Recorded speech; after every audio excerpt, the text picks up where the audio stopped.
नमस्कार साथियों समायोजन 3.0 को लेके काफी लोगों के मन में काफी ज्यादा प्रश्न है और मुझे कमेंट के द्वारा पूछते हैं।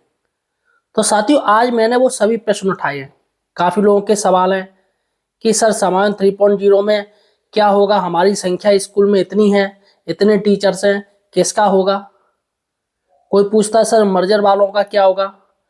कोई पूछता है कि सर हमारा कंपोजिट विद्यालय है उसमें किसका होगा।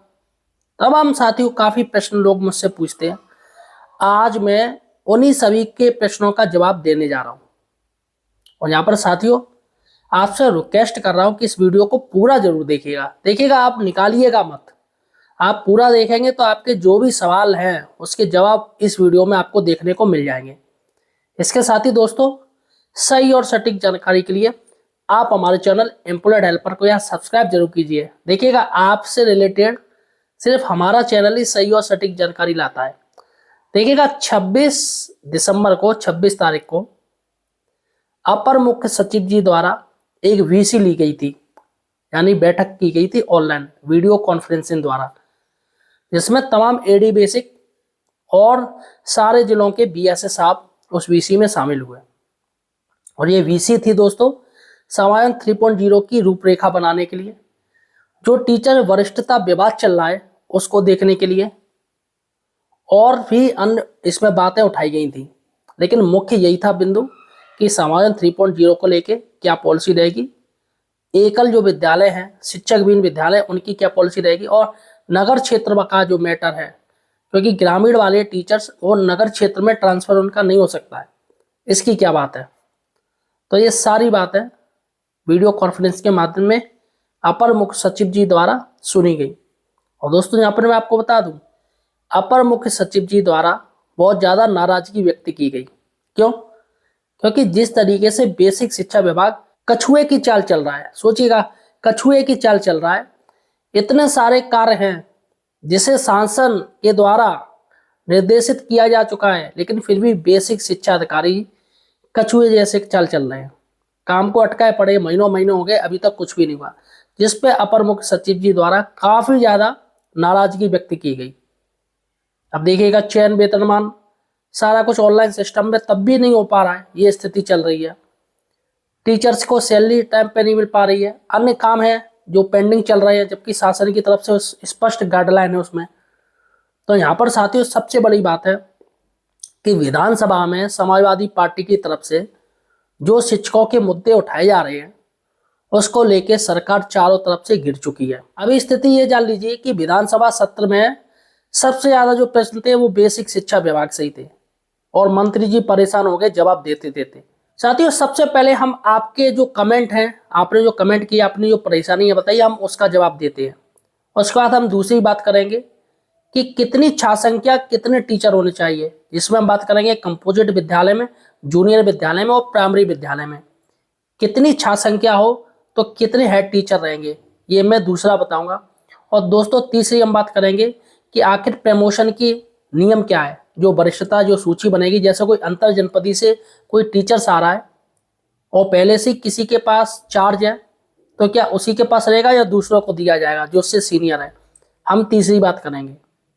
चलेगा दोस्तों, सबसे पहले हम पढ़ते हैं कमेंट क्या है। देखिएगा यहाँ पर छवि जी पूछ रही हैं 59 की आयु में सीनियर टीचर जिसका रिटायरमेंट मार्च 2029 में होना है, क्या उसको भी समायोजन से हटा सकते हैं? नहीं, उसका भी समायोजन होगा।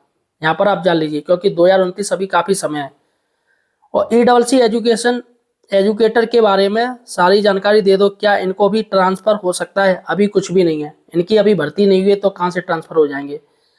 तीसरा प्रश्न है लक्ष्मी तिवारी जी पूछ रही है, अगर स्टूडेंट 164 है, स्कूल में चार्ज है किसी के पास, तो क्या न्यू इंचार्ज आएगा? कोई प्लीज रिप्लाई। देखिएगा अगर यहाँ पर 164 है तो यहाँ पर सीधी सी बात है आपके यहाँ एक हेड आना चाहिए, क्योंकि 150 पर एक टीचर होता है और हो सकता है आपके यहाँ हेड भी आए। प्रश्न है विनय शर्मा जी पूछ रहे, क्या मर्जर विद्यालय के टीचर्स का समायोजन साथ में होगा? बिल्कुल होगा, इसी में जोड़ा जाएगा। क्या हेड का समायोजन होगा? नहीं, अभी हेड का समायोजन नहीं होगा। अभी क्या है दोस्तों, सबसे पहले मैंने आपको बताया है जो अपर मुख्य सचिव जी द्वारा जो बैठक हुई है उसमें यही कहा गया है कि जितने भी इंचार्ज टीचर हैं सबसे पहले तो उनसे चार्ज छीना जाए, तो सभी से चार्ज छीन लिया जाएगा और इसमें जो सीनियर टीचर होगा उन सभी में उनको चार्ज दिया जाएगा। उसमें भी उसकी सहमति पत्र पूछी जाएगी, सहमति पूछी जाएगी कि तुम चार्ज लेना चाह रहे हो या नहीं लेना चाह रहे हो, वहां पर उससे सहमति पूछी जाएगी। ठीक है। क्या सीनियर टीचर का समायोजन होगा? जी, सीनियर टीचर का ही समायोजन होगा, ये क्लियर हो चुका है। क्या सीनियर टीचर को एकल और शिक्षक विहीन स्कूल चॉइस का ऑप्शन मिलेगा समायोजन 3.0 में? देखिएगा, सीनियर टीचर्स को नहीं मिलेगा। यहाँ पर मैं अभी बता रहा हूँ, चॉइस तो सभी को मिलेगी, लेकिन पहले जो चॉइस दी जाएगी वो दी जाएगी जो महिला विकलांग टीचर है उसको दी जाएगी। उसके बाद है पुरुष विकलांग टीचर, उसको दिया जाएगा। फिर महिलाओं को चॉइस दी जाएगी। बाद में ये जो जेंट्स टीचर है उनको दिया जाएगा। चाहे जेंट्स टीचर चाहे बूढ़ा हो, चाहे एज रिटायरमेंट हो, उससे कोई मतलब नहीं, लेकिन जेंट्स टीचर्स को बाद में मिलेगा। तो यहाँ पर चॉइस यही रहेगी। अब स्कूल कौन से एकल है जिसमें एसएम को भी टीचर्स काउंट किया जाएगा? क्या नहीं, इस बार यही तो छीछालेतन हो गई। समायोजन 1.0 में शिक्षा मित्र को इन्होंने काउंट कर लिया टीचर्स में। इस पर दोस्तों, इस पर हाईकोर्ट में केस भी चल रहा है इस चीज को लेके कि वो लोग जो गए उनको रिवर्ट किया जाए। बहुत ही जल्दी इसमें सुनवाई भी होगी। और यहाँ पर शिक्षा मित्र टीचर नहीं है। आरटी मानक जो कहता है, आरटी एक्ट कहता है कि एक स्कूल में 2 टीचर अनिवार्य होने चाहिए। तो अब जो समायोजन 3.0 होगा उसमें जो एकल विद्यालय एक टीचर रह गया और एक शिक्षा मित्र रह गया है, तो वो एकल माना गया है, तो वहां पर एक टीचर आएगा ही आएगा। और जो बिल्कुल शिक्षक भी हैं, जो शिक्षा मित्रों के दम पर स्कूल चल रहे हैं, वहां पर 2 टीचर आएंगे। आप ये जान लीजिए। अभी किसी का समायोजन नहीं होगा? क्या नहीं, अभी किसी का समायोजन नहीं होगा। अपर मुख्य सचिव जी द्वारा सबसे पहले ये बात कही गई है कि जो वरिष्ठता का मैटर है उसे हल कीजिए। तो ये इसका टाइम दिया इन्होंने, 3-4 दिन का है। और 31 तारीख को फिर से एक वीसी ली जाएगी अपर मुख्य सचिव जी द्वारा, और यही सारी पूछी जाएगी कि आपके यहाँ ये क्लियर हुआ या नहीं हुआ।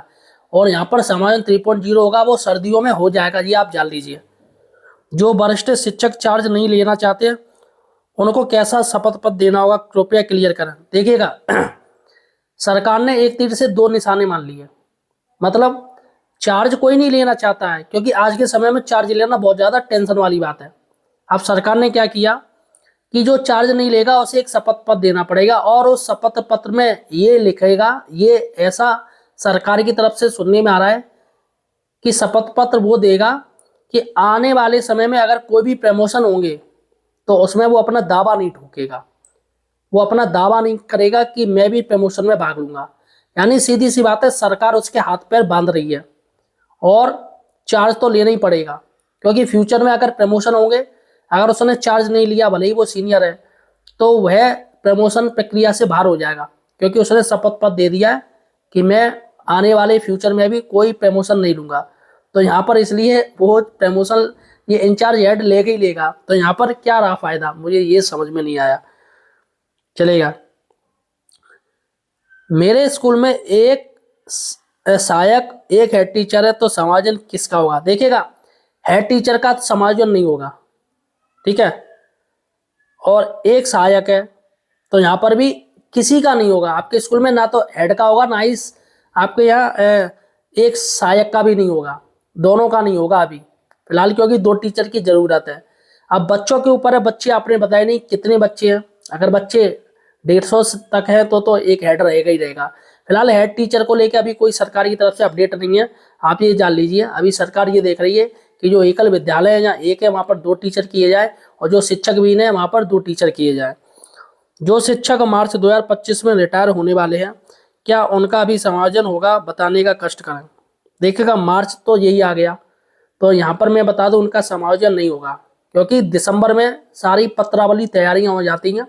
आप ये जान लीजिए, दिसंबर में आपका कार्य शुरू हो गया होगा, विभाग के पास सारा डाटा है। मार्च 2025 तो जा चुकी है, अब मार्च 2026 आएगी, तो यहाँ पर अगर इनका रिटायरमेंट 2026 में होना है तो इनको समायोजन का लाभ नहीं मिलेगा। यहाँ पर प्रश्न 2025 की जगह 26 डालना चाहिए था।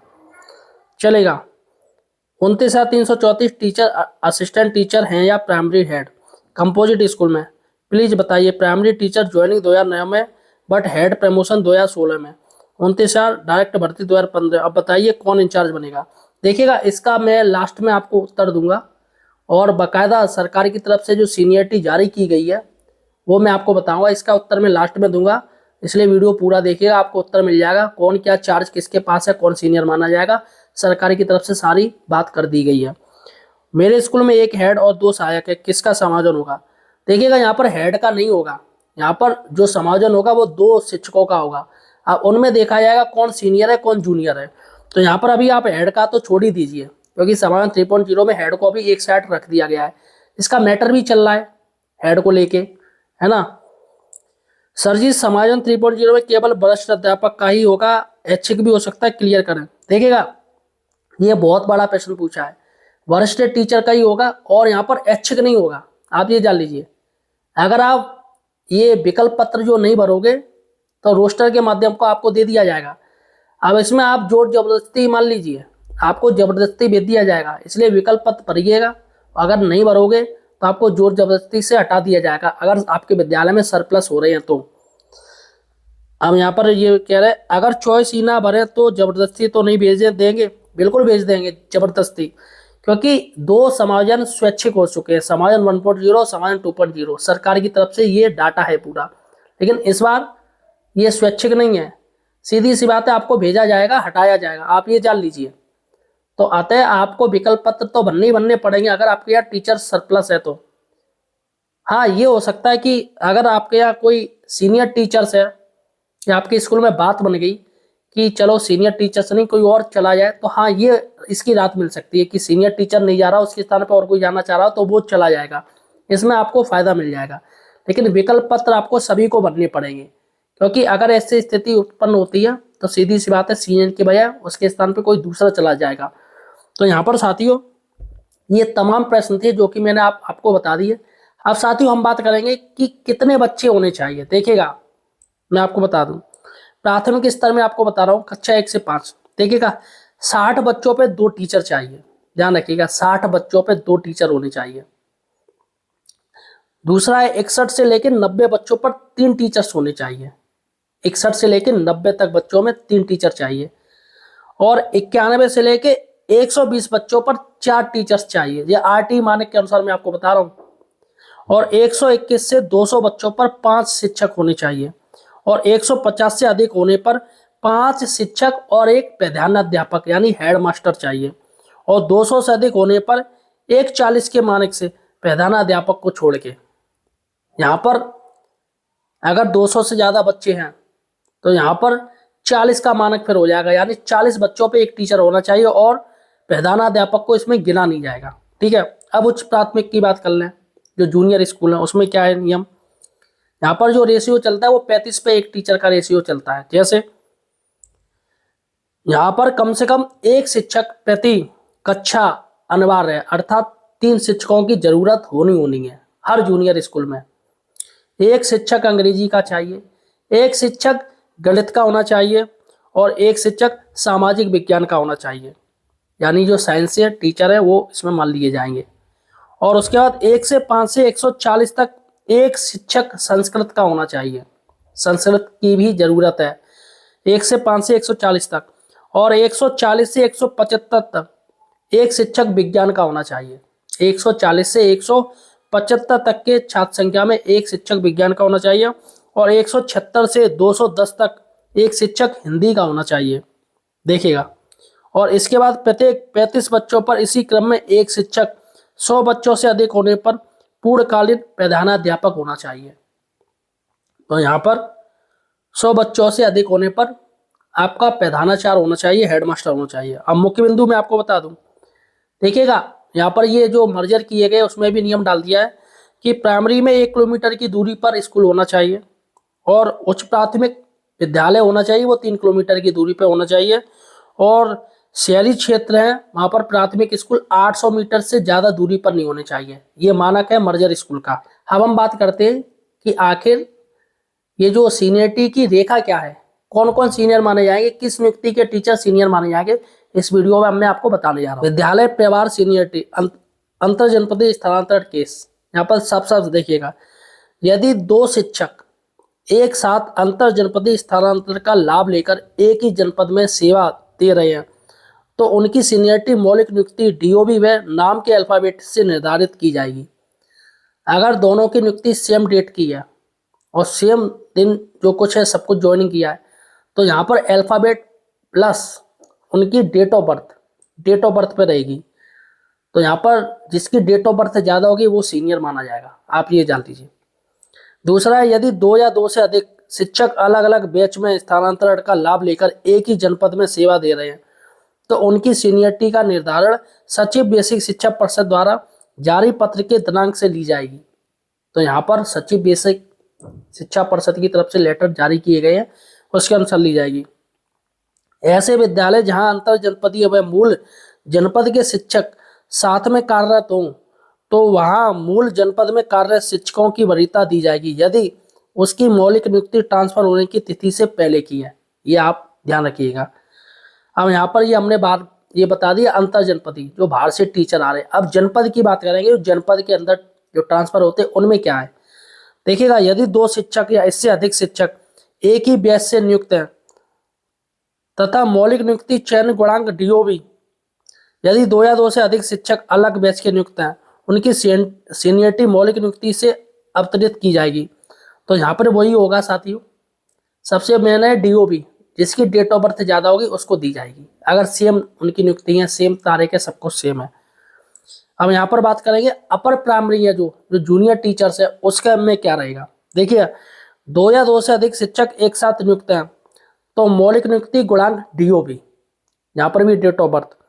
अलग अलग बैच के शिक्षकों के लिए मौलिक नियुक्ति तय की जाएगी। यदि 2 शिक्षक एक साथ 2004 में नियुक्त होते हैं और उनमें से एक शिक्षक का प्रमोशन 2007 में, दूसरे का 2009 में होता है तो ऐसे केस में वरिष्ठता मौलिक नियुक्ति चयन गुणांक DOB व नाम के अल्फाबेट से होगी। यहाँ पर नई चीज डाली जा रही, नाम का अल्फाबेट, जिसका अल्फाबेट यानी जिसका नाम पहले होगा उसको पहले दी जाएगी। ये बड़ी नई चीज मैंने देखने को मिली है कि अल्फाबेट से होगा। देखिए, गणित और विज्ञान में क्या होगा, जो 29,000 भर्ती हुई है तो गणित विज्ञान में नियुक्ति शिक्षक प्रमोशन से आए हैं, शिक्षक से जूनियर माने जाएंगे जो प्रमोशन से आए हैं। और कंपोजिट विद्यालय में आपको बता दूं, PS के सहायक का PS के सहायक से वरिष्ठता निर्धारित होगी और UPS के सहायक का UPS के सहायक व प्राइमरी के हेड से वरिष्ठता निर्धारित होगी। तो यहाँ पर आप जान लीजिए, कंपोजिट में क्या है, PS का PS में रहेगा और UPS के सहायक का UPS के सहायक व प्राइमरी के हेड से वरिष्ठता तय की जाएगी।